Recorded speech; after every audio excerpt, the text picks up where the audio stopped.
Teman-teman, sharing hari ini masih di Harmagedon. Jadi yang ketiga, Harmagedon 3.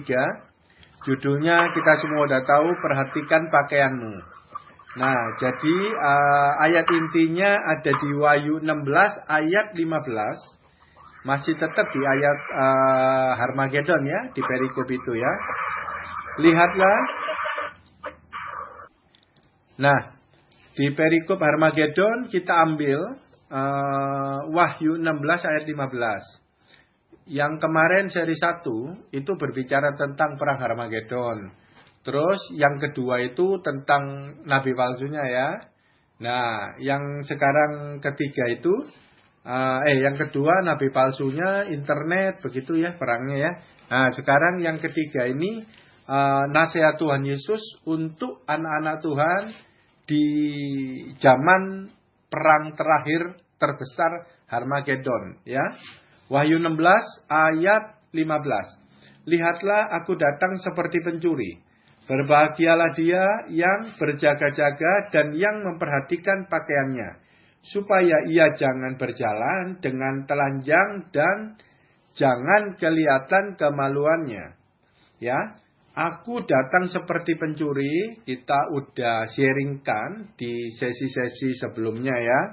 Nah, sekarang yang kita fokuskan ini memperhatikan pakaiannya. Jadi berbahagialah dia yang berjaga-jaga dan memperhatikan pakaiannya. Jadi ada 3 poin yang kita mau fokuskan, tuntaskan Harmagedon ya. Perhatikan pakaian, supaya ia jangan berjalan dan dengan telanjang ya. Pakaian, berjalan, telanjang. Ini 3 poin yang kita mau sharingkan hari ini, kita belajar. Nah, ini nasihat Tuhan untuk anak-anak Tuhan hidup di zaman Harmagedon, peperangan penyesat ini ya. Nah, ini yang harus kita perhatikan ya. Oke, kita dalami. Nah, di sini kita fokus kepada pakaian dan telanjang. Telanjang itu artinya tidak berpakaian. Jadi maksudnya Tuhan, perhatikan pakaianmu. Berarti kita itu sebenarnya sudah diberikan pakaian oleh Tuhan. Ya, kita sebelum lahir baru, kita punya namanya pakaian lama. Waktu kita terima Tuhan Yesus, kita punya pakaian baru.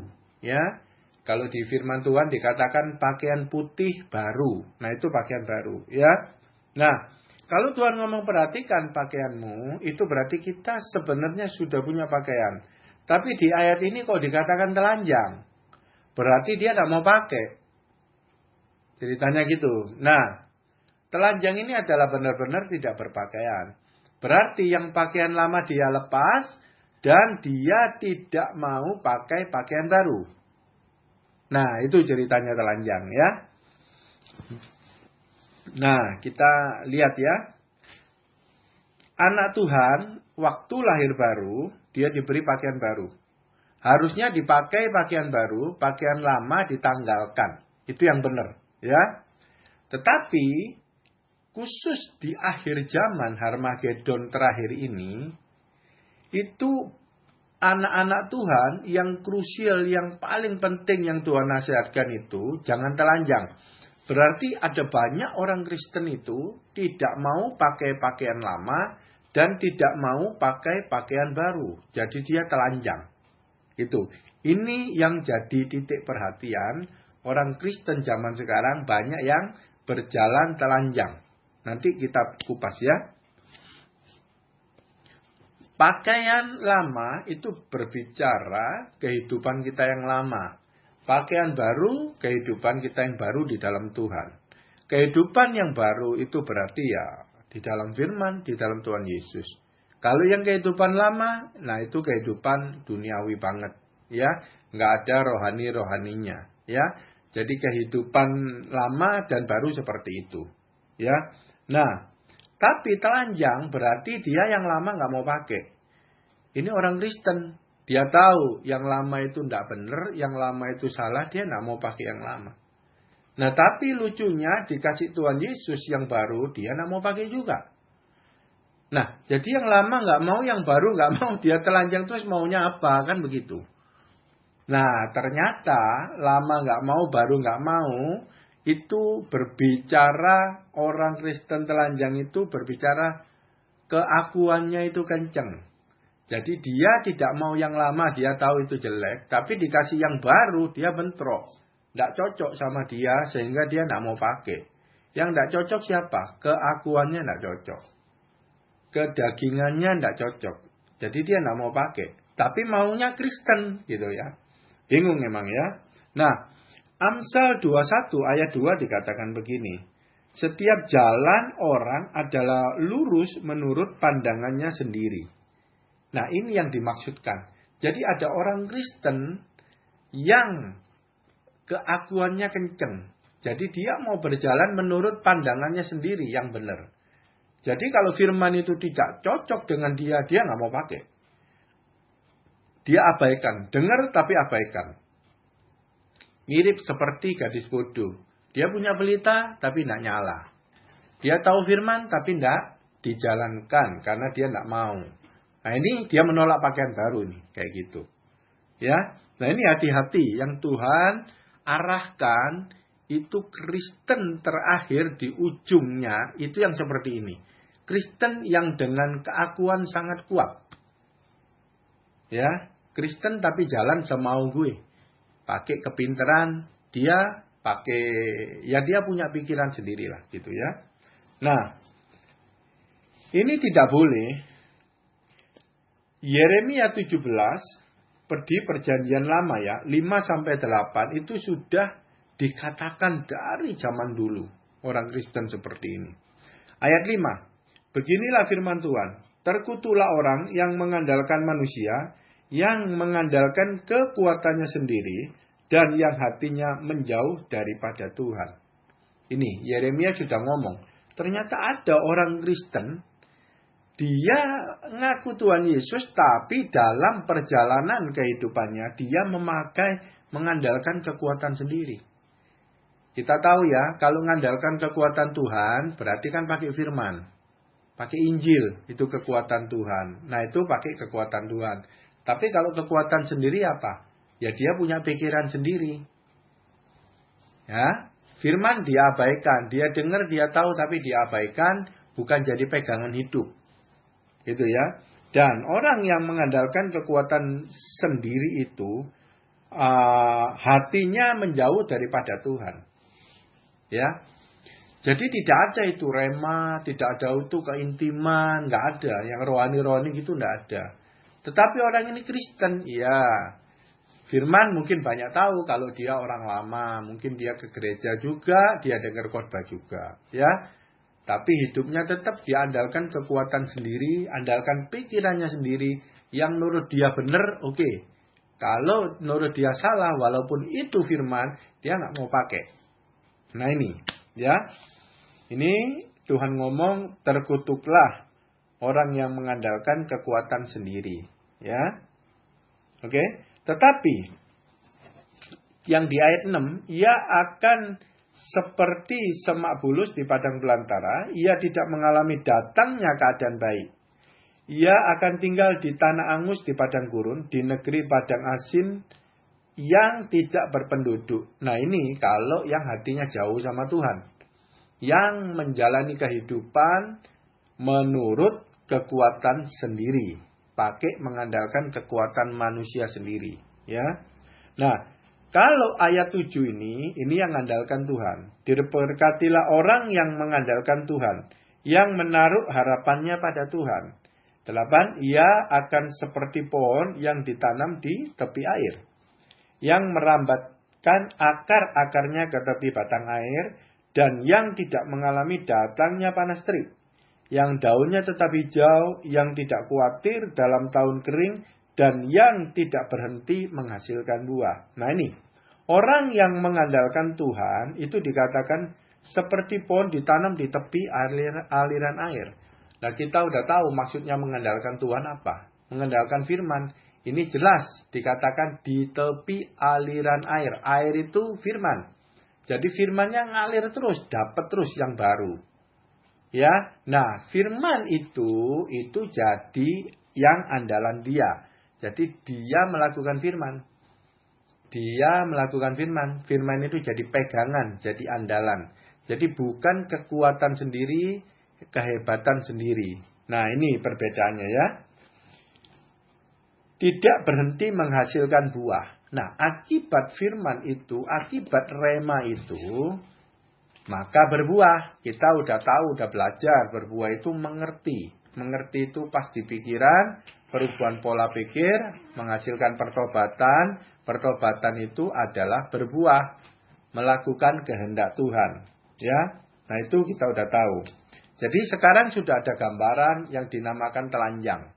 Ya, gimana sih orang Kristen telanjang di zaman Harmagedon? Nah, kita udah tahu. Ini yang Tuhan khususkan. Hati-hati terhadap kekuatan sendiri yang kadang kita sok pinter dan lain-lain. Ya, banyak.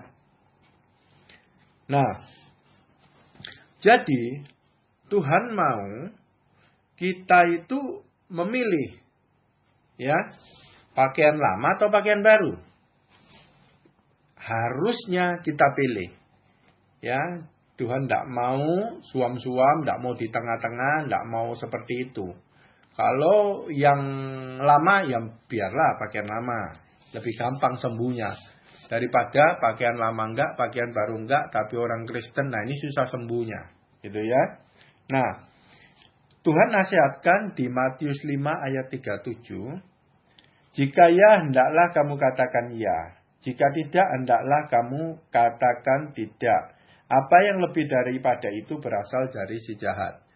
Nah jadi waktu Tuhan bicara, waktu firman disampaikan, lah itu Tuhan mau posisi kita nggak bisa di tengah-tengah. Gitu ya, maunya ini iya atau tidak. Gitu. Kalau iya ya pakai bajunya yang baru. Gitu ya. Kalau enggak ya berarti kamu pakai pakaian lama.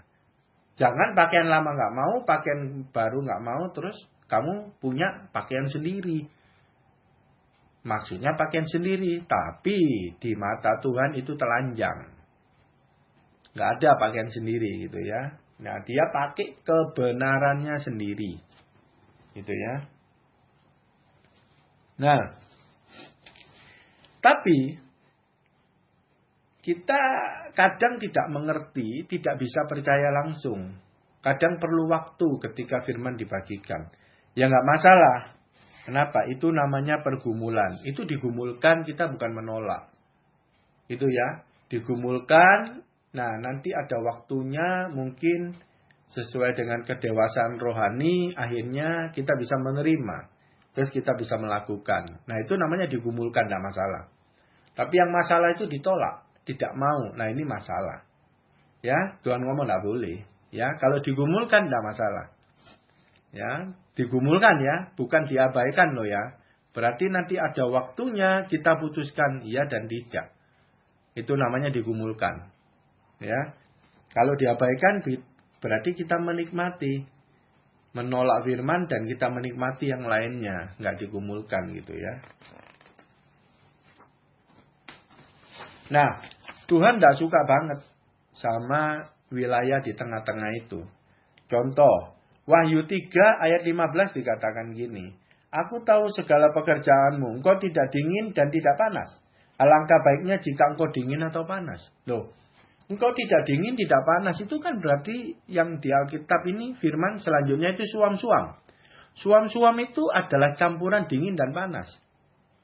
Kalau tadi ada baju, dua-duanya ditolak. Tapi kalau ini, dua-duanya mau. Dinginnya mau, panasnya mau. Jadinya suam-suam, anget. Nah ini yang Tuhan juga tidak suka. Bahkan di ayat selanjutnya itu dimuntahkan Tuhan. Ya kan? Tuhan mau kita pilih. Ya apa tidak? Panas-panas, dingin-dingin. Ya kan? Firmannya begitu. Jadi dia tidak mau di wilayah abu-abu. Ya, tetapi kalau mau digumulkan boleh. Kita bergumul sama Tuhan, kita berdoa. Minta peneguhan, kekuatan, dan lain-lain. Dukungan boleh. Ya, bukan diabaikan, ditolak. Enggak. Nanti lama-lama kita benar-benar jadi suam. Yang panas, yang dingin kita gabung jadi satu, akhirnya suam. Dan Tuhan tidak suka, Tuhan marah. Ya, kalau Tuhan marah, dimuntahkan Tuhan, bahaya. Ya. Oke. Nah, ini mengenai ketelanjangan itu awalnya ya. Sekarang kita masuk mengenai pakaian. Kita lebih jelas ayat-ayat fondasinya mengenai pakaian itu apa gitu ya. Wahyu 3 ayat 4. Tetapi di Sardis ada beberapa orang yang tidak mencemarkan pakaiannya. Mereka akan berjalan dengan aku dalam pakaian putih. Karena itu, mereka adalah layak untuk itu. Nah, ini kita lihat apa arti pakaian. Perlambang, ya. Berjalan dengan aku dalam pakaian putih. Ya, ini pakaian putih itu lambang ya. Lambang gitu ya. Karena setiap hari kita pakaian kan warna-warni. Ya. Nah, ini pakaian putih itu lambang. Bersih, menguduskan diri ya. Nah, dalam pakaian putih itu disandingkan dengan kata-kata berjalan dengan aku. Ya, berjalan dengan Tuhan. Nah, ini juga lambang. Kan kita tiap hari bukan di sebelah kita ada Tuhan Yesus secara fisik begitu ya. Ini perlambang. Jadi maksudnya gini kan, berjalan dengan Tuhan itu kalau Tuhan mau belok kanan, kita kanan. Kalau Tuhan lurus, kita lurus. Kalau Tuhan ke kiri, kita ke kiri. Mengiring terus. Ya, nah itu namanya melakukan kehendak Tuhan. Ya, melakukan kehendak Tuhan. Itu adalah firman yang hidup. Bukan logos hitam di atas putih. Kita pilih-pilih firman, kita debat, bukan. Ini adalah orang yang punya keintiman sama Tuhan. Dia dengar perkataan Tuhan atau dengar-dengeran perkataan Tuhan. Itu yang dia hidupi. Jadi ini berbicara firman yang hidup. Yang adalah namanya kehendak Tuhan. Orang yang melakukan kehendak Tuhan, dia melakukan firman. Orang yang melakukan firman belum tentu melakukan kehendak Tuhan. Karena dia bisa pilih-pilih yang enak saja. Gitu ya. Nah oke. Jadi, apa itu pakaian putih? Pakaian putih. Nah, pakaian putih adalah orang yang melakukan kehendak Tuhan. Ya, itu berjalan dengan Tuhan berarti dia didapati di mata Tuhan. Dia berpakaian putih. Yaitu pakaian baru. Pakaian lamanya sudah ditanggalkan. Ya, kita harus pilih. Yaitu dengan perubahan pola pikir. Waktu rema firman perkataan Tuhan, pengajaran diberikan. Pakaian lama kita tanggalkan. Kita ada perubahan pola pikir. Memakai pikiran yang baru. Yaitu pakaian yang baru. Kita hidupi, kita lakukan. Itu namanya berbuah. Dan berbuah adalah melakukan kehendak Tuhan. Karena landasannya itu dari iman. Ya, jadi apa itu pakaian putih? Berjalan dengan Tuhan. Ya, itu pakaian putih. Melakukan kehendak Tuhan. Ya. Nah, Wahyu 3 ayat 5, ini lanjutan dari tadi. Barang siapa menang, ia akan dikenakan pakaian putih. Yang demikian. Aku tidak akan menghapus namanya dari kitab kehidupan. Melainkan aku akan mengaku namanya di hadapan Bapakku dan di hadapan para malaikat. Ini krusial banget loh. Masalah pakaian. Pantesan di Armageddon Tuhan ngomong perhatikan pakaianmu. Ini khusus Tuhan bilang kepada anak-anak Tuhan loh ya. Ya, gini ceritanya. Barang siapa menang. Nah, menang ini kan harus kita artikan sesuai yang Tuhan mau. Menang apa sih maksudnya Tuhan? Bukan menangnya maksudnya kita. Kalau kita salah mengartikan kata menang, itu kita bisa berbahaya. Ya, di dalam kehidupan kita, contoh di dalam bisnis, yang menang yang dapat PO, yang menang yang dapat duit banyak. Loh kan bahaya ini. Kita bisa menghalalkan banyak cara untuk dapat uang, untuk dapat PO. Nah, karena arti menang itu banyak uang. Sukses gitu ya. Nah, tapi ternyata di ayat ini bukan. Yang menang, ia akan dikenakan pakaian putih. Berarti yang menang adalah yang melakukan kehendak Bapa. Karena dia sudah menang atas keinginan dirinya sendiri.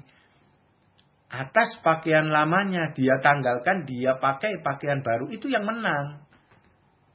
Jadi menang itu tidak bisa dinilai dengan kekayaan, harta, dan lain-lain. Tidak bisa. Ya, nah itu menang. Nah, orang yang menang melakukan kehendak Bapa, kehendak Tuhan, dia ngomong, aku tidak akan menghapus namanya dari kitab kehidupan. Ini berarti apa? Masuk surga. Kalau namanya dihapus, itu nggak masuk surga, itu gugur.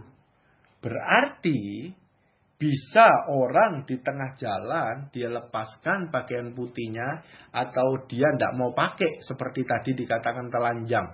Kalau dia tidak mau pakai pakaian putihnya, dia tidak melakukan kehendak Bapa, maka namanya akan dihapus dari kitab kehidupan. Maksudnya gak masuk surga. Benar, karena di ayat lain ada dikatakan yang masuk surga adalah yang melakukan kehendak Tuhan.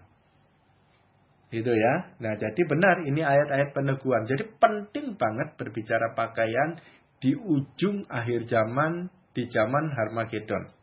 Ya. Nah, pakaian itu adalah dasar, itu adalah waktu kita terima firman, ya, pelita, terus itu nyala, terus itu kita lakukan, itu namanya berbuah, mendengar dan mengerti berbuah, dan itu adalah bukti iman. Cocok banget dengan peneguhan di ayat Lukas 18 ayat 8 dikatakan gini. Aku berkata kepadamu, ia akan segera membenarkan mereka. Akan tetapi, jika anak manusia datang, apakah ia mendapati iman di bumi? Cuman satu yang Tuhan lihat itu, iman. Berarti cocok banget sama. Pakaian itu adalah bukti iman. Ya, kalau dia lepaskan pakaiannya, berarti dia lepaskan imannya. Karena dia melakukan kehendak pribadi dia sendiri. Bukan kehendak Tuhan. Kalau lepas iman, Tuhan jelas. Kalau aku datang, ada iman enggak? Yang ada iman, ya selamat. Namanya enggak dihapus dari kitab kehidupan. Yang berarti masuk surga. Kalau dihapus, enggak terdapat iman, enggak masuk surga. Ya, atau pengangkatan. Ini ceritanya ya. Oke. Nah, tapi mengenai pakaian ini ada yang sulit. Yang di Harmagedon ini sulit banget. Ya, Matius 7 ayat 15. Waspadalah terhadap nabi-nabi palsu yang datang kemudian dengan menyamar seperti domba. Tetapi sesungguhnya mereka adalah serigala yang buas. 16. Tetapi dari buahnya lah kamu akan mengenal mereka. Dapatkah orang memetik buah anggur dari semak duri atau buah ara dari rumput duri? Nah, jadi gini. Menyamar seperti domba. Berarti ini pakaiannya domba. Ya. Nah, di ayat lain nanti saya bacakan ya. Ada serigala berbulu domba, ya. Nah, jadi menyamar seperti domba itu maksudnya dalamnya itu masih serigala. Jadi dia cuma pakai bajunya domba aja. Apa itu baju domba? Tadi sudah kita bicarakan mengenai pakaian. Jadi orang ini aslinya serigala, tapi kelakuannya baik. Pakai baju domba. Persis seperti orang yang Kristen baik. Gimana deteksinya? Ya susah, kelakuannya baik. Tapi baiknya itu bukan buah. Baiknya itu menyamar. Jadi begini. Yang dimaksud. Dari buahnya lah kamu akan mengenal mereka. Jadi begini. Kalau itu buah berarti hati, pikiran, perbuatan, dan perkataan sama. Satu garis lurus. Yang dinamakan integritas. Sama. Hati, pikiran, dan perbuatan, perkataan itu sama. Itu integritas, itu buah. Nah, tapi kalau menyamar, hati serigala, pikiran serigala, perbuatan dan perkataannya domba. Nah, nggak sinkron ini. Tidak berintegritas. Nah, itu menyamar. Karena perlakuan dan perkataannya domba, kok dalemannya, hati dan pikirannya masih manusia lama, masih serigala. Jadi orang ini sebenarnya belum lahir baru. Karena dalamnya masih serigala. Ya, jadi baju domba itu baju samaran. Aslinya bajunya serigala, tapi ditutup dengan baju domba. Ya, jadi baju serigala nggak kelihatan. Nah, jadi gimana mendeteksinya? Ini sangat sulit. Mendeteksi orang ini sangat sulit. Karena tampak luar kelakuannya sama seperti orang Kristen pada umumnya yang baik ya. Karena pakaian domba yang baik. Sulit sekali membedakan. Jadi hati-hati terhadap nabi-nabi palsu. Kalau kita lihat tampak luar, pasti dia kelakuannya baik. Baiknya dalam penyamaran. Tapi kita mana tahu. Kita kan tidak kenal detail, tidak kenal deket. Hati-hati. Jadi ya, hati-hati banget. Karena di pikiran kita pasti orang ini baik. Karena kita tampak luar. Kita tidak tahu hati dan pikirannya. Jadi sulit untuk mengenal nabi palsu ini. Ya, melalui pakaiannya itu sulit. Ya. Jadi hidup telanjang tanpa pakaian itu berarti hidup tidak berbuah. Hidup tidak ada keintiman dengan Tuhan. Ya, oke.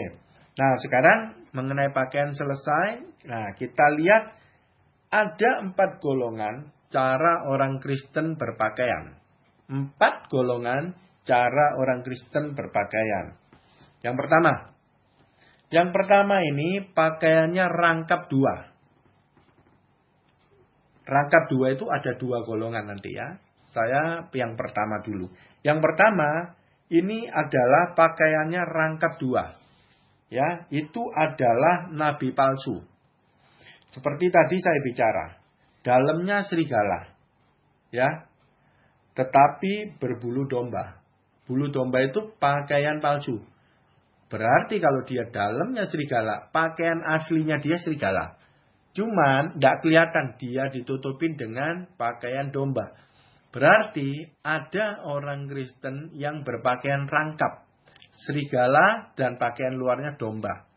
Ini susah banget dideteksi. Ini nabi palsu. Ya, pengajarannya hati-hati. Pasti kalau mengenai moral dia bagus. Karena nyamar seperti domba. Sama seperti orang benar, baik banget gitu loh ya. Jadi secara moral dia ngomongnya baik. Ya, tetapi hati-hati. Pas di ujungnya berbicara keselamatan itu yang dia belokkan. Orang percaya karena dia berbicara moralnya orang baik.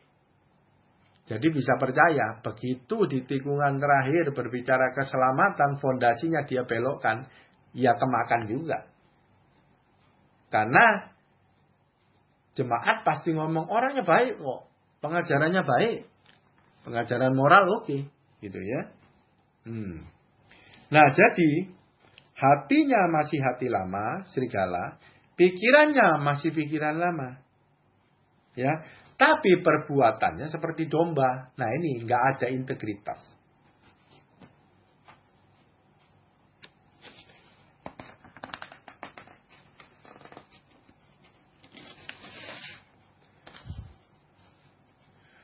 Oke. Jadi orang Kristen seperti ini, kalau teman-teman deteksi, ya, ini orang Kristennya itu benar-benar nggak mau bertobat. Karena dalamnya bukan domba. Dalamnya serigala. Jadi dia menikmati kesesatannya dia. Ya. Malah dia cari pengikut. Gitu ya. Jadi ini tidak bertobat sama sekali. Tapi orang Kristen. Ya. Kalau ngomong iman, ya nggak ada iman lah. Ya kan. Oke. Yang kedua. Tadi serigala berbulu domba. Yang kedua. Domba berbulu, serigala dan domba. Ini seru. Jadi begini, domba berarti dia lahir baru. Otomatis dia punya pakaian baru domba. putih. Tetapi pakaian lamanya tidak ditanggalkan. Ya, ada 2 Korintus 5 ayat 4. Sebab selama masih diam di dalam kemah ini, kita mengeluh oleh beratnya tekanan. Karena kita mau mengenakan pakaian yang baru itu tanpa menanggalkan yang lama. Supaya yang fana itu ditelan oleh hidup. Nah ini, jadi orangnya sudah lahir baru. Dikasih Tuhan baju baru. Dia senang mau pakai. Tetapi pakaian lamanya dia juga senang. Nggak mau dicopot, jadi didobel. Nah, yang lama mau, yang baru mau. Nah itu tekanannya. Jadi orang ini dia ngomong, mengeluh karena beratnya tekanan. Tekanan dari mana? Bentrok, yang lama mau, yang baru mau. Nah, supaya lepas dari tekanan, bentrokan, berarti harus lepaskan pakaian lama. Pakaian baru harus dibuka, harus dipakai. Apa? Pikiran lama kita, pakaian serigala kita harus ditanggalkan ketika berjumpa dengan firman. Nah, itu baru hidupnya enteng. Ya. Nah, yang jadi berat karena ada 2 kubu. Yang lama kita masih doyan, mau. Yang baru juga mau. Karena tahu itu baru. Itu firman Tuhan, itu benar. Harus dilakukan. Nah, yang gimana yang lama nggak mau lepas, yang baru mau dilakukan. Ini berat. Ya, harus diputuskan. Mau yang mana? Tuhan ngomong kan seperti itu. Ya, ini pakaian rangkap, dalamnya domba. Kalau tadi pakaian rangkap, dalamnya serigala. Ya, oke. Kenapa ini yang domba dengan pakaian rangkap ini itu benar-benar paling banyak? Nih, ingat nggak teman-teman? Di ayat perikop Harmagedon, Wahyu 16:13 dikatakan gini. Dan aku melihat dari mulut naga, dan dari mulut binatang, dan dari mulut nabi palsu itu keluar 3 roh najis yang menyerupai kata. Ingat gak? Menyerupai kata. Apa itu kata? Kata itu adalah lambang hidup di 2 alam. Dia bisa hidup di air, dia bisa hidup di darat. Ya, ini yang dimaksudnya. Ini wilayah abu-abu. Di air bisa, di darat bisa. Nah sama seperti orang Kristen itu. Baju lama mau, baju baru mau. Selalu wilayahnya abu-abu. Dosa mau, kudus mau. Dosa terus dijalankan, kudus terus juga mau. Bentrok. Nah ini yang yang setan hembuskan. Kamu mau yang baru, oke, yang lama jangan ditinggalkan. Sayang. Enak gitu ya. Nah ini lambang daripada kenajisan, kotoran, yaitu berupa kata. Kenapa kata? Karena kata hidup di 2 alam. Alam dunia mau, alam rohani juga mau. Ya, nah itu kata lambangnya. Saya juga mikir kenapa kata ya? Kok setan lambangnya kata ya? Setan mesti yang serem-serem gitu ya. Wah, yang mukanya galak-galak gitu ya. Kalau anak Tuhan kan domba yang lembut-lembut gitu ya. Nah ini kok kata ya? Oh, kata itu hidup di 2 alam gitu ya. Oke. Persis seperti tadi. Kalau ya katakan ya, kalau tidak katakan tidak. Ya, jangan semuanya mau gitu ya. Oke. Itu yang kedua ya. Sekarang yang ketiga. Ini ketiga adalah tidak berpakaian. Tadi diomongin ya. Tidak berpakaian adalah telanjang. Ini adalah orang Kristen. Bukan di luar Kristen. Kenapa? Karena dia punya pakaian lama dan punya pakaian baru. Ya. Kalau dia belum jadi orang Kristen, pakaiannya satu. Serigala, pakaian lama. Tapi kenapa dia ngomong telanjang? Berarti dia punya pakaian baru. Tetapi tidak dipakai, pakaian lama ditinggalkan. Ini udah domba. Gitu ya. Ini gambaran gampangnya itu gadis bodoh. Gambaran gampangnya itu seperti gadis bodoh. Ya. Punya pelita tapi nggak dijalankan. Punya pelita tapi padam. Ya. Punya bajunya nggak dipakai. punya pelita nggak dipakai, jadi nggak nyala pelitanya. Ya, tapi dia Kristen, pakaian lama dia nggak mau pakai, dia tahu lamanya nggak benar. Nah, jadi dia telanjang, gitu ya. Nah, orang telanjang seperti tadi diomong di Amsal 21 ayat 2, setiap jalan orang adalah lurus menurut pandangannya sendiri. Jadi dia mikir sendiri, pakai kekuatan sendiri. Yang ini, yang lama nggak bagus aku mau ganti. Tapi gantinya pakai pikiran sendiri. Waktu firman Tuhan diberikan, dia menolak. Nggak cocok ini. Nggak relevan, nggak cocok, mana bisa. Gini gitu, semua alasannya banyak. Ya, yang menurut dia yang benar, ya logika saya itu. Itu paling benar. Nah, itu yang dia lakukan. Itu telanjang namanya.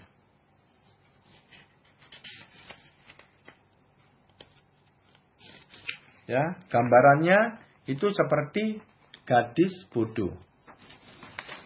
Nah, sekarang yang keempat terakhir. Ini domba. Ini yang benar. Ini domba berbulu domba. Dan sedang melepaskan bulu serigala. Itu ya, gini. Karena kan tidak gampang melepaskan keakuan. Karena pikirannya itu ya aku sendiri, nempel sendiri. Ya. Nah, mau langsung comfort semua pakaian diturunkan yang lama kan tidak bisa. Nah, jadi ini berbicara domba, pakai bulu domba, tapi OTW, lagi melepaskan yang lama. Nah, ini OTW, on the way. Jadi domba ini sedang melepaskan yang lama, memakai yang baru. Jadi OTW. Masih tidak sempurna, yes. Kadang masih yang lama berperan, kadang masih jatuh. Yes, itu namanya OTW. Namanya digumulkan. Ya, bukan dinikmati. Kalau yang tadi semua itu dinikmati. Ketelanjangannya dinikmati. Ya, semua dinikmati yang tadi 1, 2, 3. Kalau yang 4 ini tidak dinikmati. Dia bergumul. Mau pakai yang baru, yang lama itu ditanggalkan.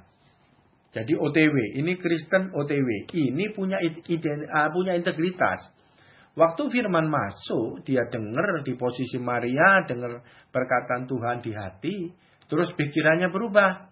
Di area tertentu, satu area. Pikiran berubah, dia mengerti, dia berbuah. Satu area itu, dia pakai pakaian baru. Area lain, belum, tunggu Tuhan ungkapkan. Nah, makanya OTW. Pelan-pelan pakaian serigalanya terlepas dan pakaian dombanya pelan-pelan ke semua area kehidupan. Ya. Nah, kita lihat penggantian pakaian lama oleh pakaian baru. Ini penggantian, ini domba yang benar, ini terus sampai mati itu melucuti pakaian lama dan menggantinya dengan pakaian baru sampai mati. Ini yang benar, ya. Nah, penggantian pertama itu Tuhan sudah ngomong hanya satu yang perlu. Ini modal dasarnya. Pakaian itu adalah perkataan Tuhan, ya. Lukas 10 ayat 39 ini ayat fondasi kita RA, ya. Perempuan itu mempunyai seorang saudara yang bernama Maria. Maria itu duduk dekat kaki Tuhan dan terus mendengarkan perkataannya. Perkataannya itu adalah firman yang hidup yang keluar, yang diucapkan dari mulut Tuhan. Nah, itu adalah kehendak Tuhan. Itu adalah material iman, itu adalah bahan bakunya pakaian baru. Ya. Nah, ketika itu dengar, makanya disambung dengan Yosua 1 ayat 8. Yosua 1 ayat 8 itu memperkatakan dan merenungkan. Ya toh? Merenungkan itu siang dan malam supaya bertindak hati-hati. Jadi hasil daripada mendengar itu adalah tindakannya nanti. Bertindak hati-hati sesuai dengan segala yang tertulis di dalamnya. Hati, pikiran, dan perbuatan sama satu garis dengan firman Tuhan. Itu integritas. Dan itu adalah pakaian putih. Nah, perhatikan pakaianmu kalau Tuhan ngomong di Harmagedon. Kita udah ngerti. Ya, perhatikan pakaianmu itu berbicara, perhatikan perbuatanmu, perhatikan perkataanmu. Itu sesuai dengan firman enggak? Gitu ya. Nah, persis juga di Mazmur. Jadi ini perjanjian lama, perjanjian baru itu saling mendukung. Semuanya satu link. Ya, kenapa ada Lukas 10:39? Ada dasar-dasarnya di perjanjian lama. Karena orang Kristen harus merenungkan firman. Makanya Tuhan ngomong satu yang perlu. Jadi perjanjian lama, perjanjian baru itu saling berkaitan. Tidak bisa dilepaskan. Mazmur 1. Ayat 1, berbahagia orang tidak berjalan menurut nasihat orang fasik, yang tidak berdiri di jalan orang yang berdosa, dan yang tidak duduk dalam kumpulan pencemooh. 2, tetapi yang kesukanya adalah Taurat Tuhan, dan yang merenungkan Taurat itu siang dan malam. Sama enggak merenungkan siang dan malam? Sama, duduk di kaki Tuhan mendengarkan. Ya, sama. Nah, ia seperti pohon ditanam di tepi aliran air. Itu Mazmur ngomong itu ya. Menghasilkan buahnya pada musimnya. Ini Daud yang nulis Mazmur ini, dia tahu banget ayat Yeremia yang tadi kita sebutkan. Seperti yang mengandalkan Tuhan itu seperti di tepi aliran air. Daud apal banget ini ayat. Karena kesukaannya adalah firman. Ya. Nah, ini adalah penggantian OTW. Kalau kita di posisi Maria membaca dan merenungkan dengar-dengaran sama Tuhan, kita adalah kategori keempat, domba OTW, pakai pakaian baru dan menanggalkan pakaian lama. Ini. Ya, ini nasihat Tuhan di Harmagedon ini terakhir. Oke, sekarang cara mendapatkan pakaian putih yang baru. Ya, cara mendapatkan gimana gitu ya.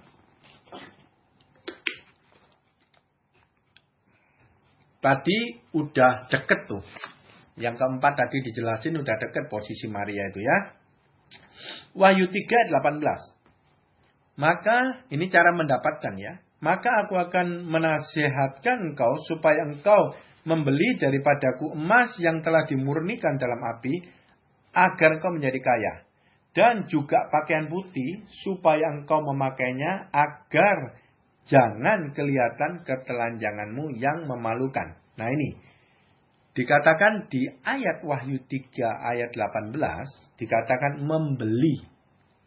Nah, di bahasa aslinya itu barter. Karena mungkin zaman dulu itu barter gitu ya, mungkin ya. Tapi bahasa aslinya itu barter. Membelinya itu dengan cara barter. Berarti dengan cara ditukar. Gitu ya. Nah, beli pakaian putih. Supaya dipakai. Jangan telanjang. Nah, barter. Membeli. Apa itu? Ongkos untuk pakaian putih yang baru. Nah, barter adalah pakaian lama kita yang binasa ditukar dengan pakaian baru. Pakai pakaian baru. Pakaian lama kasih aku. Persis seperti perjamuan kudus, pertukaran. Pakaian lama kebinasaan diberikan kepada Tuhan Yesus. Dan kita mendapat pakaian baru, yaitu hidup kekekalan bersama dengan Tuhan Yesus. Ya, itu barter. Kita tidak bisa tahan. Yang kita menahan itu salah semuanya. Ya, yang Tuhan mau kasih pakaian lamanya kepada Tuhan. Kamu lepaskan. Pakai pakaian yang baru daripadaku. Itu barter. Ya, jangan ditahan. Waktu ada firman, waktu ada rema, jangan ditahan pakaian lama kita. Lepaskan. Ya, aku mau firman Tuhan. Nah, itu caranya. Di barter jadinya ya. Oke.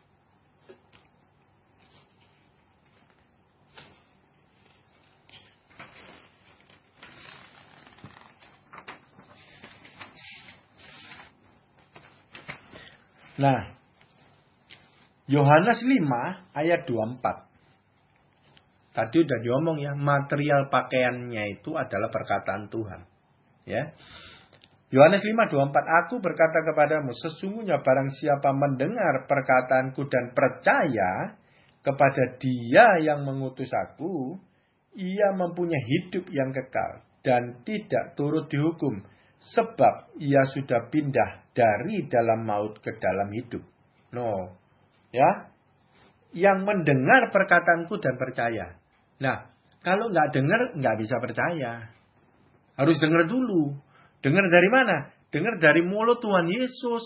Yaitu di posisi Maria. Yang Tuhan Yesus itu berbicara melalui Roh Kudus di dalam hati kita. Itu dengar perkataan Tuhan. Baru kita bisa percaya. Kalau nggak punya hubungan intim sama Tuhan, wah aku percaya yang mana? Kita bisa buka firman, gini gitu, percaya. Nah itu yang dinamakan logos. Ya, hitam di atas putih, dia tidak hidup. Yang hidup adalah mendengar perkataanku. Jadi Tuhan yang mengucapkan firman itu di dalam hati kita melalui Roh Kudus. Itu yang dimaksud rema, itu firman hidup, itu roti hidup. Dan itu mempunyai hidup yang kekal. Karena banyak orang juga tahu firman. Ya, bahkan orang agama lain pun banyak juga menyelidiki kitab suci orang Kristen Alkitab.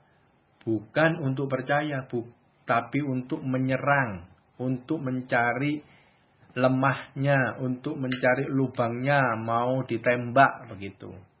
Ya. Oke.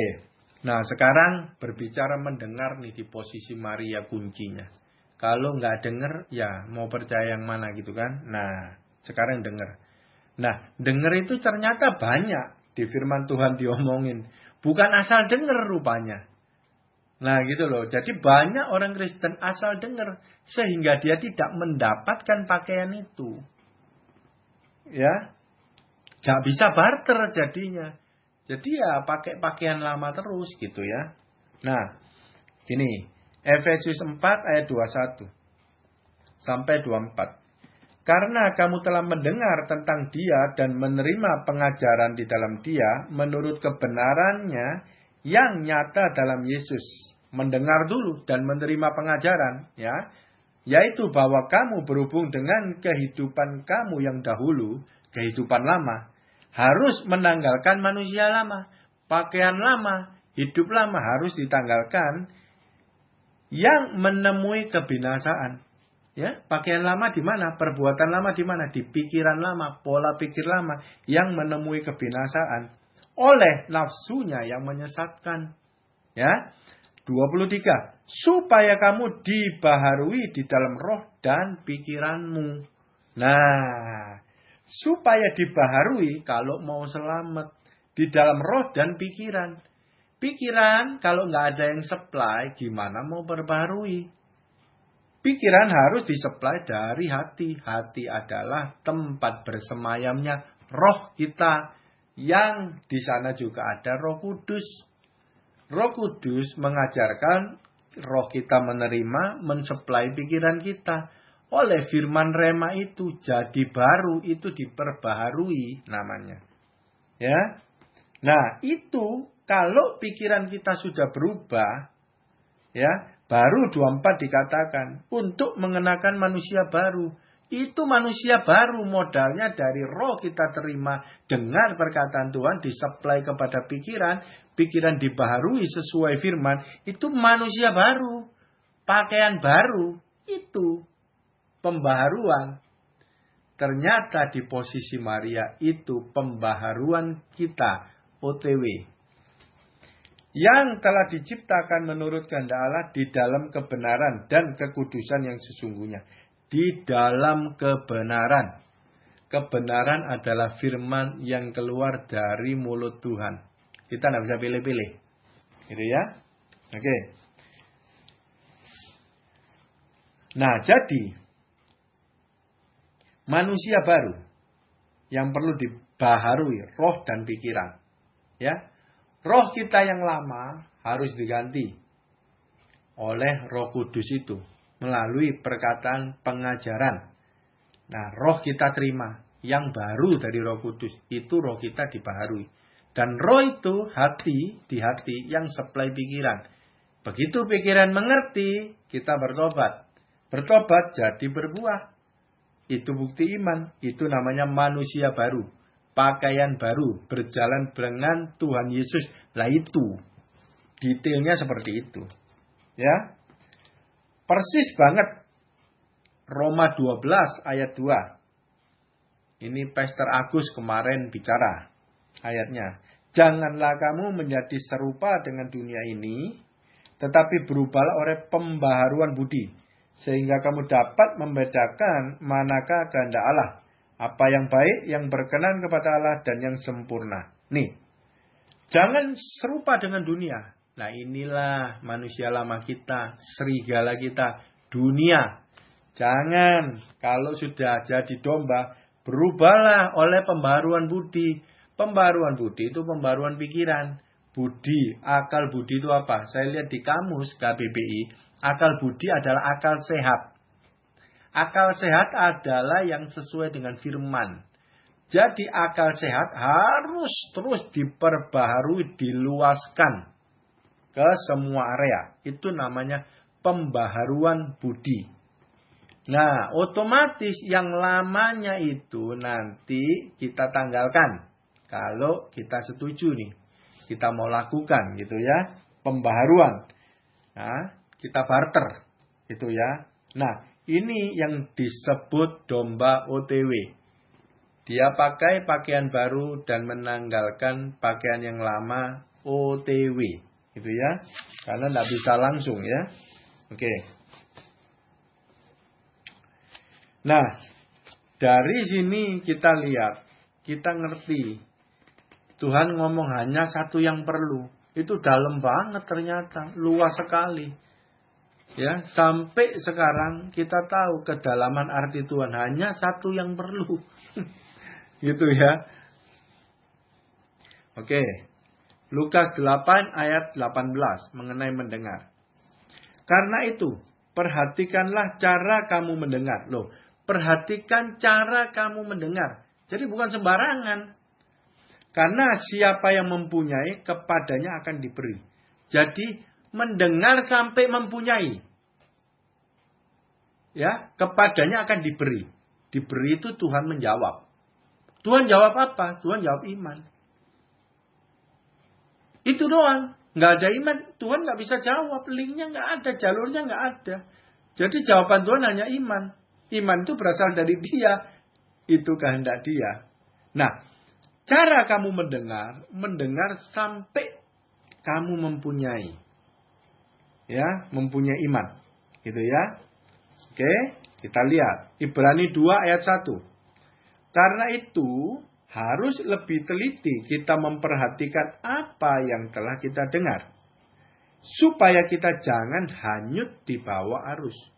Tahu di bawah arus. Arus penyesatan, Harmagedon. Kita nggak internetan pun, kita bisa ikut tersesat. Kenapa? Karena kita bergaul sama orang luar. Dan kita nggak tahu teman-teman kita itu semua nggak internet. Kan nggak pasti. Semua dia juga pakai internet. Kalau dia tercemari terus bergaul sama kita, kita jaga diri, kita nggak pakai medsos, ya tercemar juga melalui teman. Ya, nah ini dikatakan kita memperhatikan apa yang telah kita dengar. Ya, jadi waktu mendengar perkataan Tuhan, waktu mendengar firman Tuhan, itu perkataannya harus diperhatikan. Jadi bukan cuma didengar saja, itu maksudnya. Nah, didengar, diperhatikan sampai kita menerima sesuatu. Di sana baru bisa Ibrani 2 ayat 1 bilang, supaya kita jangan hanyut di bawah arus. Kenapa? Karena kita sudah punya pegangan firman Tuhan, rema. Jadi kita nggak terbawa arus. Arus apa? Ya arus yang negatif. Semua apapun itu. Yang negatif kita nggak kebawa. Karena kita sudah punya pegangan firman. Itu mendengar harus sampai titik itu. Ya, di Yohanes 50 ayat 4 saya singkat terakhir, setiap pagi ia mempertajam pendengaranku untuk mendengar seperti seorang murid. Nah, mendengarnya seperti seorang murid mau belajar. Nah, itu jadi diperhatikan bahan-bahan Pak gurunya, firman Tuhan Yesus sedang bicara seperti murid. Nah, murid bisa nggak lagi belajar terus jalan-jalan, terus main gini, main gitu, apa bisa enggak? Seperti seorang murid, kamu harus duduk diam fokus, tidak melakukan apapun. Pikirannya harus benar-benar kepada gurunya. Itu seorang murid.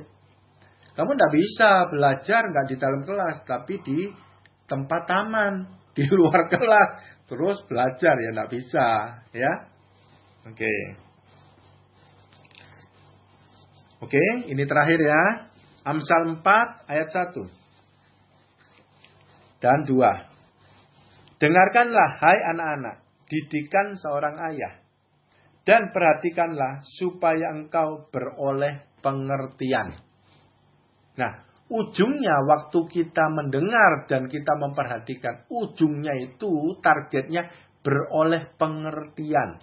Karena kalau dengar tok tapi tidak diperhatikan, kita akan miss, kita akan kelewat, kita akan tidak dapat apa-apa. Tetapi kalau benar kita perhatikan, kita dapat pengertian. Dan pengertian itu kita tahu. Dengar, ngerti, berbuah. Nyambung kan? Jadi rupanya dengar, ngerti, itu dengar dan diperhatikan, direnungkan sampai ngerti, sampai mendapatkan sesuatu. Dan itu baru bisa namanya pertobatan. Dan itu ujungnya otomatis berbuah. Nah, jadi dengar untuk memperhatikan supaya ngerti, supaya berbuah. Jadi berbuah itu otomatis. Oke? Nah, jadi firman sudah selesai.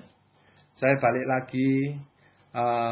Tuhan katakan sekarang ini sangat penting memperhatikan pakaian kita masing-masing. Kita punya pakaian pribadi banget. Tidak bisa pakaian dipinjamkan dan digimanain, pribadi banget. Dan perhatikan pakaianmu, jangan kamu telanjang. Ya, jadi seperti tadi semua dijelaskan tujuannya supaya kita tidak hanyut.